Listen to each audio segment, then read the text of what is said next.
Assalamualaikum warahmatullahi wabarakatuh. Bismillahirrahmanirrahim. Di tengah hingar-bingarnya pertandingan atau sepak bola kita, karena kita sedang menjadi tuan rumah Asian Cup U23, dalam hal ini yang dimainkan di SUGBK, yang tentu saja momentum yang tidak boleh kita tinggalkan dan harus kita perhatikan sama-sama adalah pertandingan di sesi terakhir antara Indonesia melawan Malaysia yang terjadi hari ini tanggal 21 jam 20 atau 21 Juli di jam 20 atau jam 8 malam. Tentu saja ini menjadi sebuah pertandingan yang hidup mati Indonesia. Meskipun Indonesia bisa menang besar lawan Brunei Darussalam 8-0, bisa mengharvaskan Malaysia 1-0, meskipun itu non on goal, tetapi setidaknya apapun hasilnya Indonesia tetap mempunyai poin 6. Tapi setidaknya dalam hal ini, kalau misalnya amit-amit nih, kalau Indonesia sampai kalah lawan Malaysia minimal 2-0 atau lebih, itu akan menjadikan Indonesia gagal masuk semifinal. Dan tentu saja di semifinal Indonesia akan dihadang oleh Thailand dan Vietnam. Pertimbangannya adalah seperti itu. Sehingga proses yang terjadi saat ini adalah bagaimana Gernot Vandenberg sebagai pelatih U23 Indonesia memberikan satu kondisi racian terbaik. Tentu saja ini menjadi satu yang sangat-sangat mendebarkan, karena Indonesia ini kalau secara resmi pertandingan melawan Malaysia ini sudah 6 kali bertemu dan tidak pernah menang, setidaknya begitu. Karena dalam pertandingan-pertandingan yang U23, Indonesia ini tidak pernah menang. Terakhir mungkin semua bisa ingat bahwa Indonesia pernah dikalahkan 3-0 di AFF U23 di tahun 2023. Meskipun kejadiannya seperti itu, tetapi Indonesia juga pernah menang, tapi di U21, di SEA Games waktu itu. Nah, tetapi dalam hal ini tentu kita tidak mempertimbangkan itu semua, karena semuanya sudah berubah dari sisi pelatih, pemain juga sudah berbeda. Sehingga tentu saja harapan kita semua bahwa Indonesia akan memenangkan melawan Malaysia. Meskipun hasil imbang pun 0-0 atau 1-1, 2-2, itu insya Allah Indonesia akan menjadi juara grup dan lolos di semifinal. Dan nanti ketika di semifinal, Indonesia akan ketemu dengan runner up atau juara dari grup C. Setidaknya ini perlu dipahami sama-sama bahwa regulasinya adalah ini yang masuk semifinal adalah juara grup dan satu runner up terbaik. Tentu saja ini menjadi perhatian dari timnas kita, sekalipun menang melawan Filipina dan menang melawan Brunei. Kita ketahui juga bahwa Malaysia juga menang melawan Brunei dengan skor 1-7 atau 7-1. Sementara Malaysia kalah melawan Filipina 2-0. Tapi setidaknya andai nanti dalam pertandingan ini dipastikan Filipina menang melawan Brunei, tentu kalau Indonesia kalah maka nanti head to head-nya tentu yang akan masuk semifinal adalah Filipina. Dan tentu saja ini merupakan pertandingan hidup mati yang perlu dipahamkan sama-sama.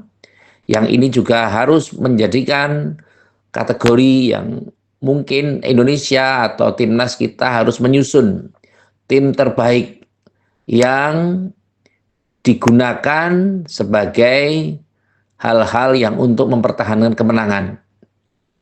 Skemanya mungkin ya bisa seperti kemarin, karena ada beberapa kemarin mungkin dipastikan Jeff Raven akan absen dalam pertandingan ini, karena mungkin juga waktu kemarin disliding oleh pemain Filipina yang tentu saja waktu itu Jeff Raven memasukkan gol tapi kok offside, jadi sehingga gol itu tidak diakui atau tidak disahkan oleh wasit, sehingga tentu bisa menggunakan Victor Detan sebagai pendampingnya, atau tentu saja yang menjadi satu kondisi yang harus menjadi ujung tombak, karena kalau diketahui hoki caraga tentu ketika dimainkan beberapa saat kemarin itu tidak begitu hoki karena memang mungkin karena ada adaptasinya yang kurang sehingga tentu Hoki Caraka belum mendapatkan tempat yang luar biasa baik. Raihan Hanan tentu wajib diturunkan meskipun kemarin juga mendapat sliding dari pemain Filipina dan ini sesungguhnya merupakan satu kondisi yang merugikan timnas kita, tetapi apapun hasilnya tentu harus dikondisikan supaya yang terbaik. Kemudian Kadek Arel sebagai lapisan belakang tentu harus dikuatkan selain juga menggunakan hal pemain-pemain yang cukup atau mempunyai stamina yang baik dalam hal ini. Tapi apapun itu tentu kita harus mengupayakan bahwa mempunyai striker yang kuat. Sehingga tentu harus mempunyai pemain belakang, meskipun kayak Brandon Sunemen itu mungkin juga harus diturunkan.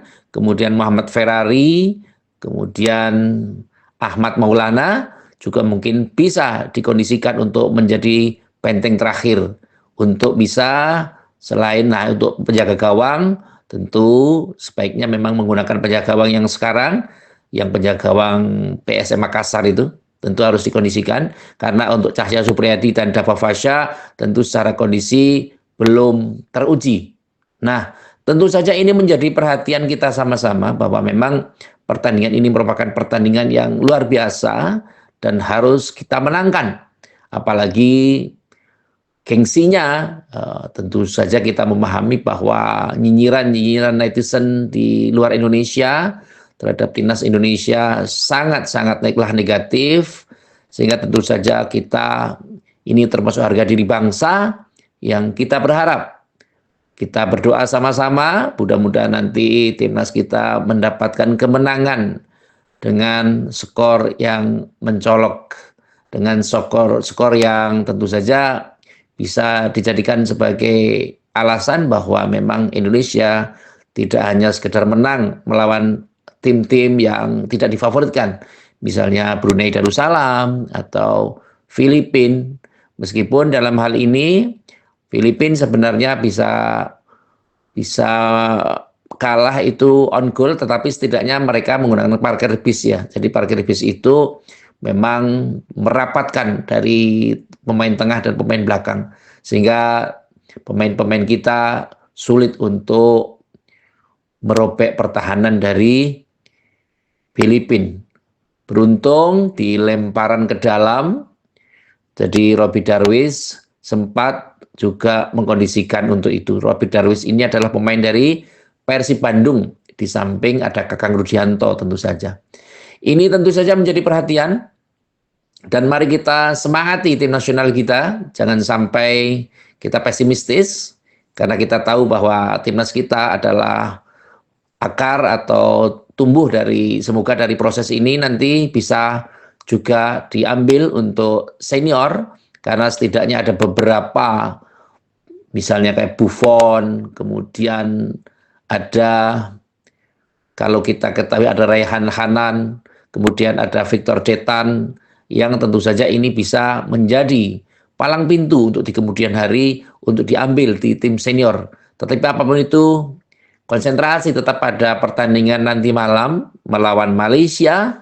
Semoga Garuda bisa tetap terbang tinggi, mengepakkan sayap menuju ke semifinal, dan diharapkan Indonesia akan bisa menjadi juara di Asian Cup tahun 2025. Terima kasih kepada semua pihak yang telah membantu terselenggaranya acara ini, dan saya juga ucapkan terima kasih kepada netizen, sahabat-sahabat semua yang telah like, komen, dan subscribe channel ini. Semoga dengan beragam informasi yang diberikan, tidak hanya sekedar dari agama, tapi juga mungkin dari budaya ke depan, ada nanti dari aspek-aspek yang lain, juga olahraga tentu saja timnas, atau nanti piala tim-tim Eropa yang lain, yang mungkin bisa kita jadikan sebagai sarana agar kita bisa mampu, bisa mengetahui informasi-informasi yang global tentang bagaimana perkembangan dari dunia saat ini. Dan sekali lagi kepada semua pihak yang telah membantu terselenggaranya acara ini, tetap kami ucapkan terima kasih, dan Mohon maaf atas segala kekurangan. Saya akhiri wallahul muwaffiq ila aqwamit thoriq. Wassalamualaikum warahmatullahi wabarakatuh.